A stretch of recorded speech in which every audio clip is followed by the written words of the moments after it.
about that Texas Rangers shirt though. So I knew you were gonna talk some crap. I knew you were gonna talk crap. All I right, don't so know about that bear Rangers. with me. We're having some issues with the Wi-Fi. Okay, so Okay. Vince is trying to fix that. We swapped to a new one, to Verizon Wi-Fi, and that thing ain't working worth a crap. So we're going right back to the other one. Luckily, I hadn't. Probably just because they don't want to see you in that Texas Rangers shirt. You need to go throw on an Astros jersey real Oh, quick. heck no! Heck no! Rangers they're going to win it this year. They are going to win it this year. Yeah, we'll see. We'll see. I hadn't talked to you in a while. Hey Jay, what's up? Where you been? Hey, I've just been, doing my thing, grinding, hustling, working, Dang, girl. just becoming a new version of myself, and I just love it. What about you? What have you been up to? Are you staying out of trouble, Mr. Fester? Always staying out of trouble. These buttons ain't. They're telling it on me. It's like I've been eating too much. They're like, this man's been eating too much. Them dang eating. Even my brother was like, them eating videos, bro. Then Bun's gonna start screaming. They're already screaming. Man, I need to start running. Hey, Jake, quit making fun of me. Okay. So anyway, If it was an Astros shirt, I'd love. I don't even care if the buttons be out here. It'd look good anyway. that's a lie. That is a lie. So anyway, have you been and I kind of talked to some of the people earlier before you got on here about the stuff going on right now around Charlie Kirk, around what happened to him. May he rest in peace, and the whole social thing that's going on, right?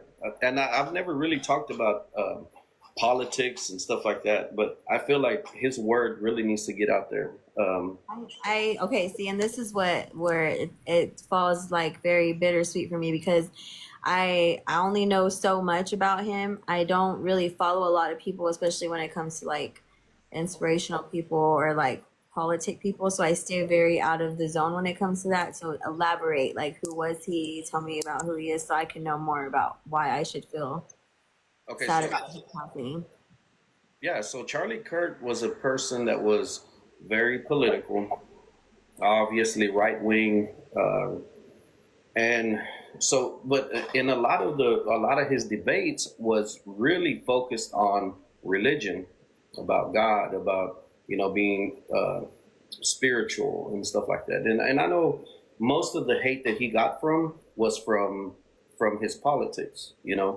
A lot of people that are on here, they'll get off of here because we're talking about God, about religion, about Jesus. They're gonna go somewhere else. Okay, and so but that's okay. The people that are gonna be on here, they're truly gonna be engaged and understand what we're talking about. And I Charlie, love that I'm getting to experience this with you, this mature, more intelligent side, as opposed to what we usually see. So yeah, and TikTok, you already know how they are. I mean, it's just the mob mentality, just coming after everything. They'll look screenshot your sunglasses as to who you're with, where you're at, trying to get you fired, trying to come after your family, trying to do this, and it's the mob mentality that's just out there. That's why I've stayed off of TikTok for the last couple of weeks or whatever. So, but I have been working quite a bit. But anyway, going back to Charlie Kirk, it really bothers me that a person would want to do this, and obviously there's things behind it that led to this. But I was watching TikTok. I was watching some videos the other day on TikTok on the specifics of his death and the date. So, do you have a Bible? I always have a Bible. Okay. So, can you pull this up for me, please? Go to, and I know how religious you are. That's why I put you on the spot.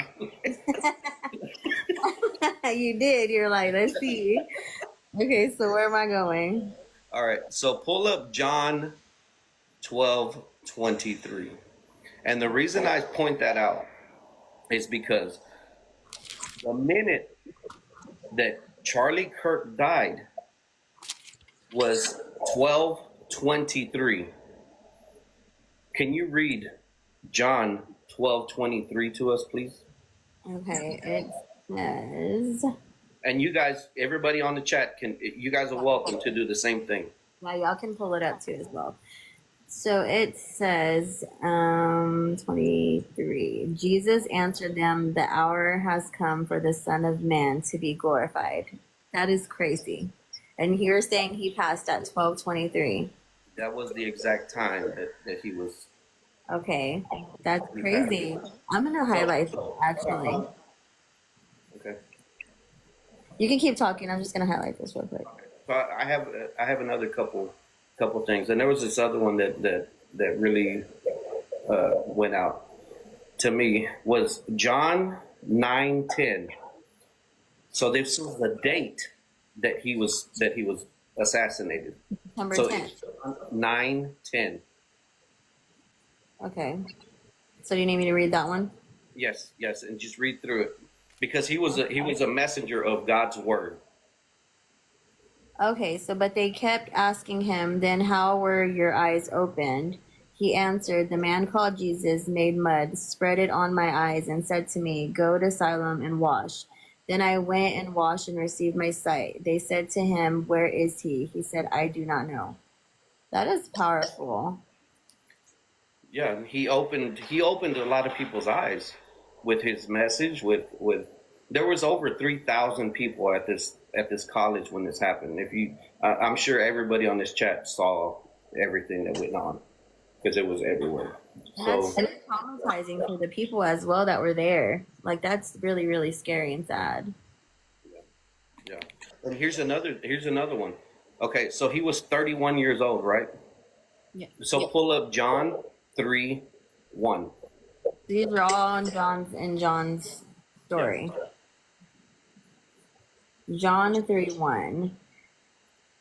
Okay, now there was a Pharisee named Nicodemus, a leader of the Jews. He came to Jesus by night and said to him, "Rabbi, we know that you are a teacher who has come from God." Wow. Yeah.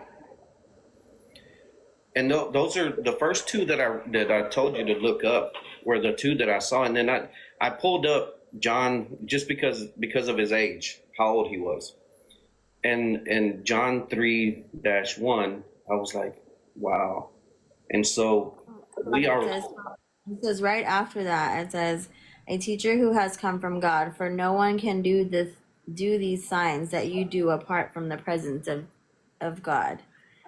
That's crazy. I'm sorry, I didn't mean to interrupt you, but I kept reading and it kind of got my attention. Yeah, no, and those are things that are like they're God sent things. Like you cannot make that up. You know, whenever yeah, whenever I saw that on that TikTok, I was like, and I sat there and okay, how old is he? So I stayed with John because John was one of the most, one of the most prominent disciples of Jesus Christ, and I was like, wow, those three things, like to the minute of John 12:23. That just stuck with me. I'm like, I sat back thinking, wow, that's freaking. That's awesome. And those of you guys that are here in the chat, you guys can go read it, look it up. He was murdered at 12:23 on 9/10, and he was 31 years old. Pull it up. Yeah, I just saw all of that for myself, and it's really interesting. It's very spiritually connected, very, very spiritually connected. And for him to be such a gracious man, as you say, then that's just, he was God sent. And God brought him home, and it was time for him to be home. Yeah, yeah. And unfortunately, I mean, obviously he left his wife and his kids, but anybody with that should not, have that faith just because of what he says or what he believes, who he believes in, and his spiritual beliefs. The guy shouldn't be unalived for that. And I need to be careful what I say because Yeah. they'll send us packing. So, but I anyway, I don't think that anybody deserves to be put away in that sense.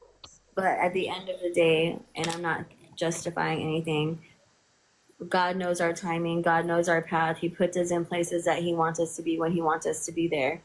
And unfortunately, it was probably time, excuse me, it was probably just time also for Charlie to go home, and he grabs his best soldiers when he needs them, and he obviously needed him for something more than just Earth.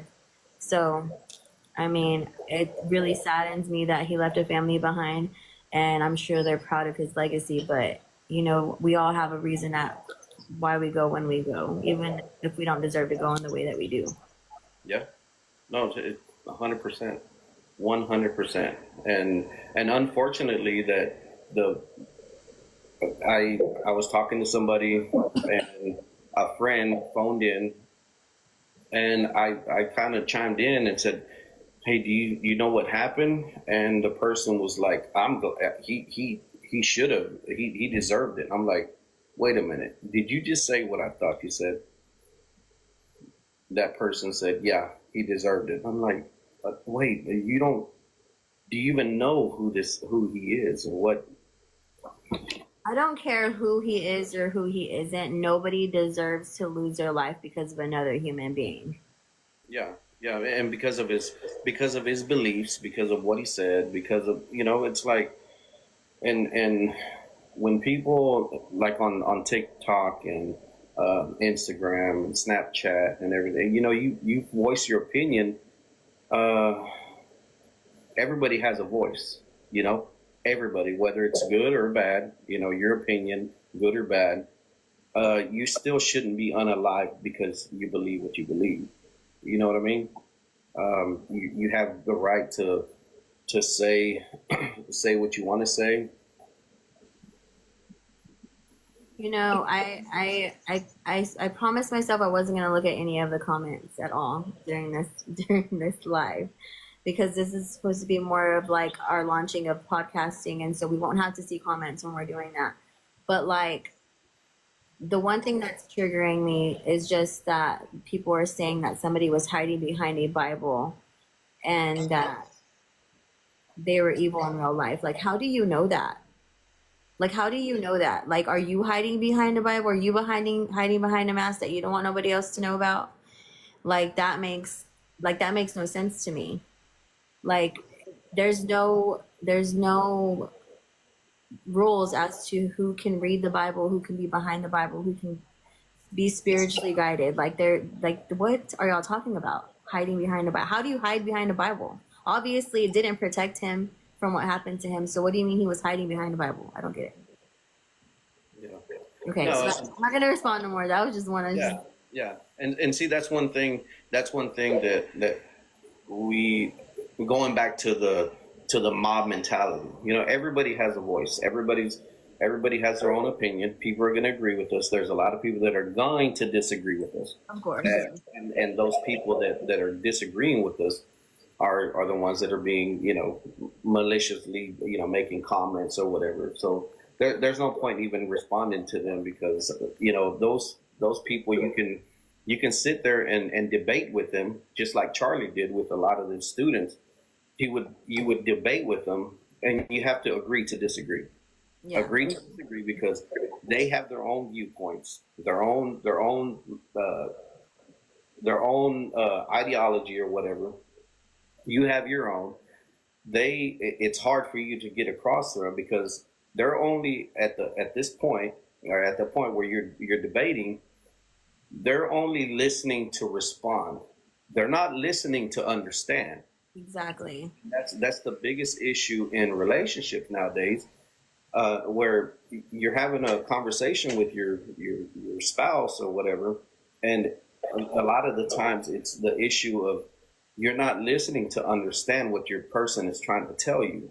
You're only listening to a trigger word or a trigger thing where I am just that word, oh, and then respond to it. You know what I mean? And that's where I'm getting at with the I think with the you're right. You six. know, you did mention something to me, I believe, at one time, and you said something about what the 2 ears in one mouth. Like, I think that means a lot. How did you say that? Because you said it to me at one time, and it really stayed with me. Okay, so there's a reason. There's a reason God gave you two ears and one mouth, so you could listen twice as much as you talk. You have to listen twice as much. So when you're in a social environment, or you're at work, or you're at your home with your spouse, you have to listen twice as much as you speak or you talk, because that's really what is really going to help you understand what's really going on. Yeah. Because people can sit there and say, I do this, I do that, I have this, I have a $5,000 Rolex, I have a Ferrari, I have this, I have that. But you know what? Let me, just like Eric Thomas, he's a motivational speaker. He says, "Let me follow you home, and I want to see how you really live." Because on social media, you can put that persona out there that you own this, you have that, you do this, you do that. But you know what? Let me follow you home, and I want to know how you really live. If I'm going to follow you back to the slums somewhere, but you're on social media, putting that persona out there that you have this, you have that, things really don't add up. It doesn't, and it's because everybody has a different perspective on life. Like some people, I encountered a person recently, and I just like to observe. I'm a people observer. I like to people watch. That's just how I am, and I would like my mindset is to always like I have to have a goal. I know I have to get stuff taken care of because this and that. And he was like, "Why though? Like why?" He was like, God's always going to provide. And I know people aren't going to like the way I said that, but God always does provide, especially if you believe in Him spiritually and you're living your life the way that you believe He wants you to live your life. But he says, if I see something and I like it, and even if I know I have to pay rent, like I'm going to buy it. Like I'm going to buy that watch, or I'm going to buy that shirt, or I'm going to go out to eat, or I'm going to have drinks with my friends. And he was like, because at the end of the day, somehow I always make it through. And I'm like, I can't live like that. Like, so it's interesting, like how and you're right, because he probably doesn't go home. He probably has dresses nice, like in suits and everything. And then he's going home to like a small little apartment with probably no furniture. Like, I don't know. I don't know how the man lives. I'm just saying, like, you just don't know what's behind anybody's closed doors or what's behind anybody's mindset, period. Well, I think what you're saying is the guy that you, or the person that you talk to.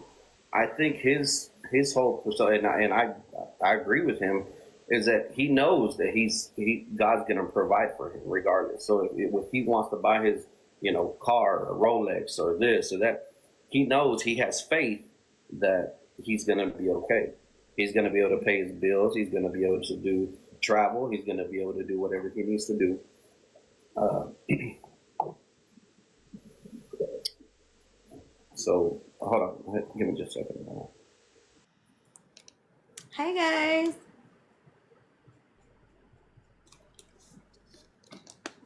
That's not. I said I wasn't going to read the comments, but since he left me by myself, because I love God.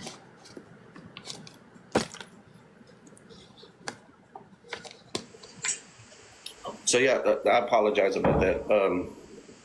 So what I was getting at is that, um, so your friend, the person that you were talking to, is that if that person wants to buy and do and get whatever they want to get, they have faith that God's always provided. He's going to provide. Anybody that's on the chat, and yourself and myself,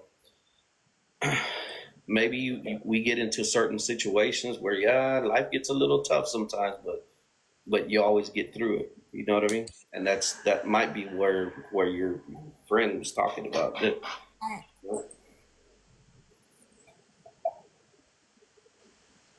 Give me 1 second. Sorry. I spoke with Stephen.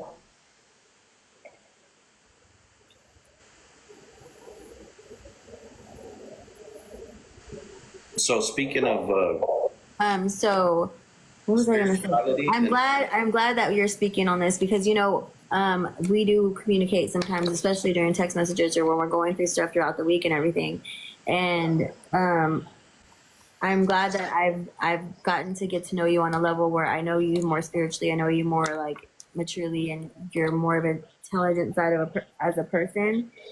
So I know how seriously you take your spiritual journey as well, because there are times whenever I text you or I'm telling you something about how I'm going through something, and you're always uplifting when it comes, and you always bring uplifting in spiritual matter, and I really appreciate that.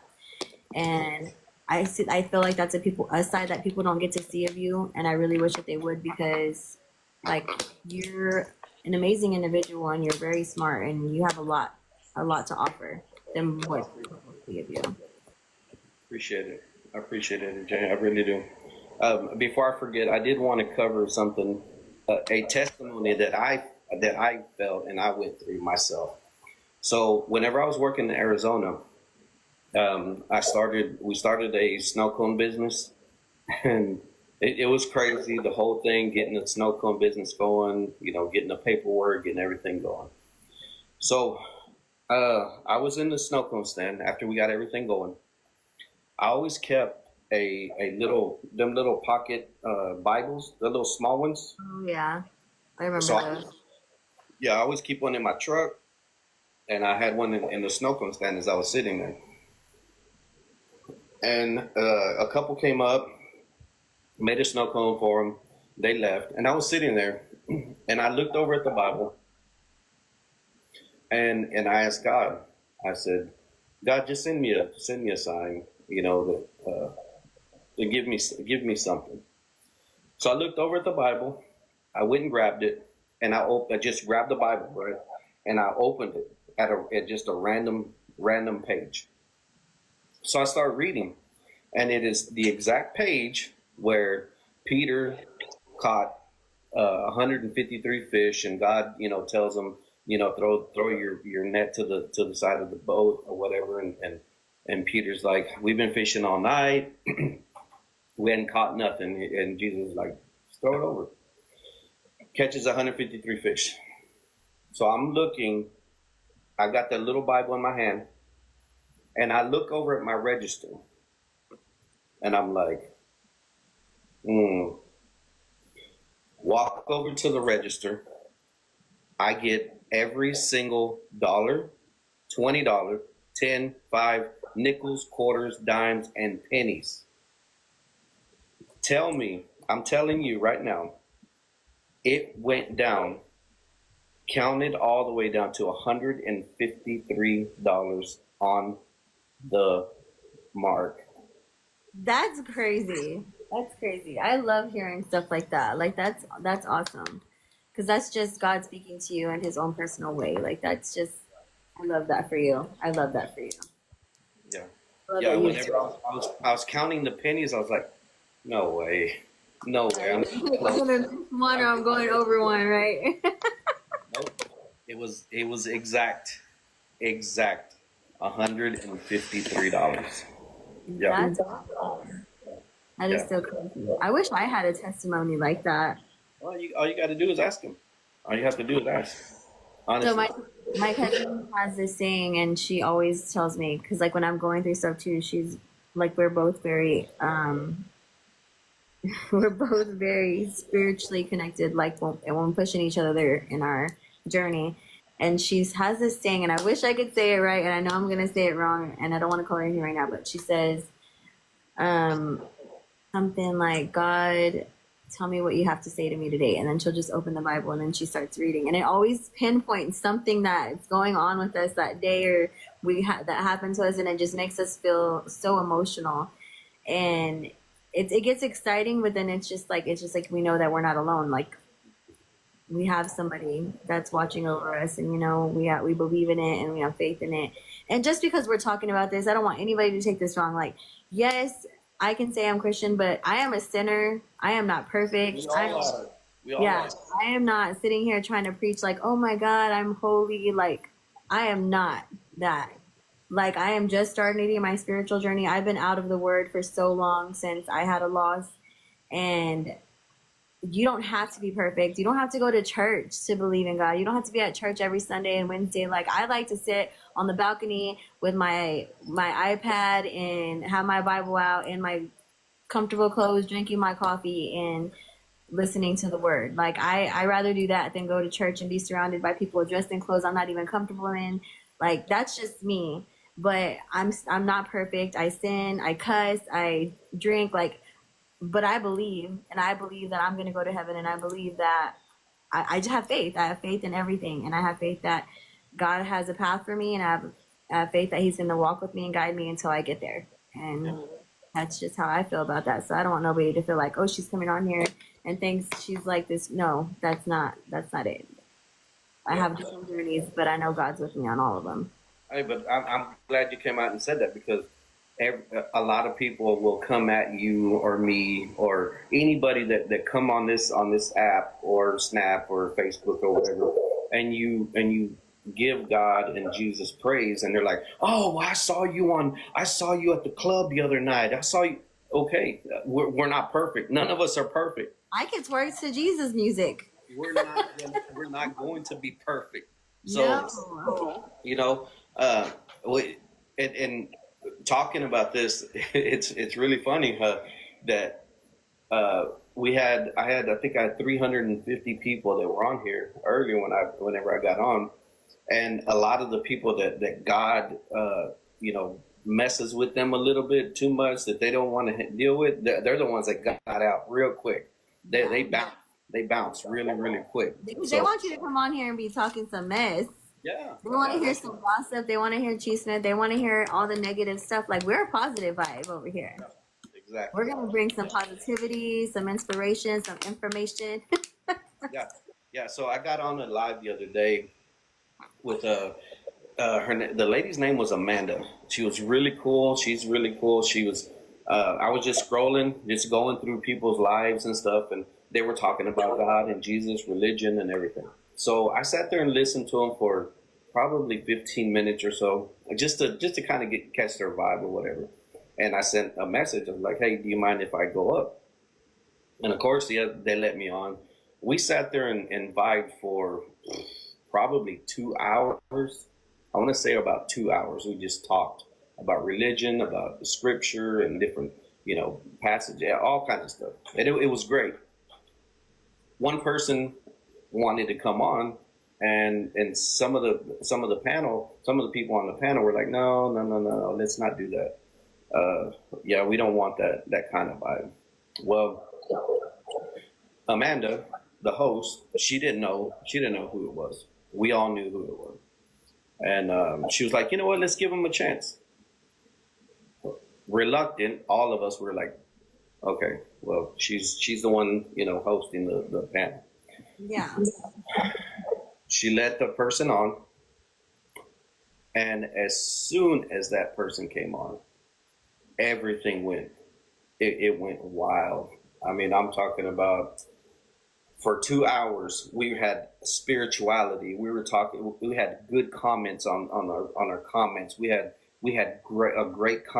conversation. Everybody respecting each other. Everybody doing. It was great. Yeah.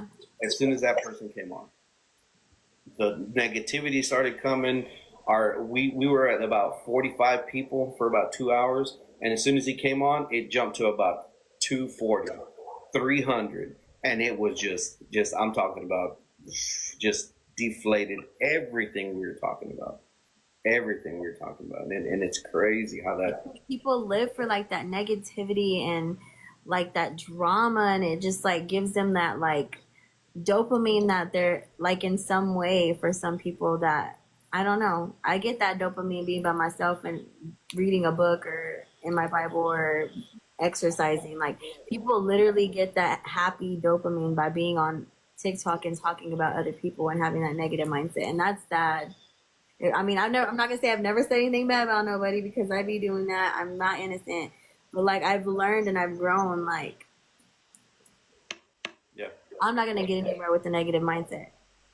Yeah, yeah, and it's crazy how, and the important thing is like kids now are the ones watching TikTok or on social media. Like my son, his all of his friends are on social media, so they are now starting to adapt to that social, I guess you could say, corruptness. Honestly, because it's so freaking crazy. Like, um, and those kids, they came at me with, why would you let your 16-year-old son? He's 17 now, as of yesterday. So, but uh, why would you let your 16-year-old son get on TikTok? I'm like, what 16-year-old nowadays does It's not need? not on TikTok. I mean, really? They're gonna come after me. Why would you let your son get on TikTok? He's 16, almost 17. He was only, well, a couple weeks from being 17. That's crazy. People just they're just coming after you for any little thing. I can tell you right now, there's going to be memes. There's going to be all kinds of. They're going to clip our video and put it out there, and but Uncle Fletcher talking about this and that, but now he wants to talk about God. Now So I mean, people just want to try to ruin everything about life. Let them, because we're gonna stand on our 10 toes down on what we believe in, and we said we were gonna do that from the beginning, and that's gonna be our spirituality. We're gonna talk about information that we get in daily. We're gonna talk about our daily lives. Just vibe it out. Like, it doesn't have to be negative. It doesn't have to be about the outside stuff. And I really enjoy our conversations, and I think that people need to hear the things that we actually say, because the only thing that people are so brainwashed into believing that the only thing that's good right now, that's interesting, or that is even a little bit worth watching, is drama. And that shouldn't be it. It shouldn't, like, there's so much more to this world. Like, there's a big life outside of TikTok. Like, literally, there's so many things to see. Go take a hike, go fishing, catch a fish, like, go sit next to some water and just listen to the waves. Like, there's a whole world outside of TikTok and bashing people and just being famous. Like, I don't know. It's just, I just see it differently. I was on TikTok for a long time. Every single day, every night, I was going live, and I was all of that. And I had to teach myself. I had to discipline myself to stay off and to experience these things. And it's been amazing. It's a different journey. Yeah. No, and here's the thing. Like, it's crazy how I've even caught myself doing this. I'll wake up, I'll get on TikTok, and I'll sit there and scroll and scroll, and an hour and a half, 2 hours later, I'm like, what am I doing? What am I doing? I've not done anything in the last hour. So I started reading this book, and it's called The Laws of Discipline. The Laws of Discipline, I think is what it's called. The Laws of Discipline. Something discipline. I think it's The Laws of Discipline. And one thing that I did take from that book, and I have been working on it, is when you wake up in the morning, the first thing you do is do not pick up your phone. Like, don't let that be the first thing you do. Like, get up, stretch, talk to yourself, give yourself affirmations, go wash up, start your daily coffee, whatever, and then maybe sit at your table and scroll for a little bit, but put it in a time manner that you're like, okay, I only have this much time to be on my phone to let me get ready to go to work, or whatever you have to do for that day. Because if not, then you stay stuck. It's like you're stuck. Yes. Yeah. And that's what I was saying earlier. It's like I've caught myself, and I've had TikTok not even 6 months. And so I've caught myself just because they know the videos that you like watching. So you scroll, and the next video is a video that you watch the entire video. And that's why the next video is going to be the same exact video, the type of video that you just watched the entirety of. And here you are watching the same thing. Hold on real quick. What is that saying you always say? My cousin just walked in. Whenever you're like, open the Bible, just